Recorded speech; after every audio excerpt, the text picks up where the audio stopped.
পূজাকে কেন্দ্র করে অনেক মানুষের ভিড়, যারা এখানে প্রতিনিয়ত স্বর্ণের খোঁজে অক্লান্ত পরিশ্রম করছে। এত ঠাডা পড়া রোদেও তারা স্বর্ণের খোঁজে এই কোদাল এবং কি দেশীয় বিভিন্ন যন্ত্র দ্বারা মাটি খুঁড়ে স্বর্ণের খোঁজ করছেন, এবং সেই সঙ্গে অনেকে এখান থেকে স্বর্ণ পেয়েছেন বলেও বিভিন্ন লোকের আগ্রহের শেষ নেই, যারা দিন রাত অক্লান্ত পরিশ্রম করছে। আপনারা দেখতে পাচ্ছেন যেই লাইটগুলো আপনারা দেখতে পাচ্ছেন, সমস্ত লাইটগুলোই কিন্তু এক একটি মোবাইলের লাইট এবং টর্চ লাইট দেখতে পাচ্ছেন। আপনারা দেখতে পাচ্ছেন একটি টিম যারা কিনা অক্লান্ত পরিশ্রম করছে একই সঙ্গে। কেউ মাটি খুঁড়ে অন্যদিকে ছুঁড়ে দিচ্ছে, আর সেই মাটি পরীক্ষা করে আমার এই ভাইয়েরা চেষ্টা করছে সেখানে স্বর্ণ আছে, স্বর্ণের মুদ্রা আছে কিনা এবং স্বর্ণের মোহর আছে কিনা সেই বিষয়টি তারা নিশ্চিত করছে। কেউ মাটি খুঁড়ে এবং কেউ সেই মাটিকে আপনারা যেভাবে বলে বিছড়িয়ে দেখা হচ্ছে যে যদি তারা সেই মাটি খোঁড়ার পরে কিছু স্বর্ণের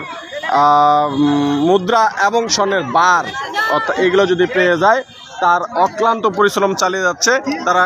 কেউ একাই করছে, কেউ টিম সাজিয়ে করছে। আপনারা দেখতে পাচ্ছেন যতগুলো লাইট, এই প্রত্যেকজনই স্বর্ণের খোঁজে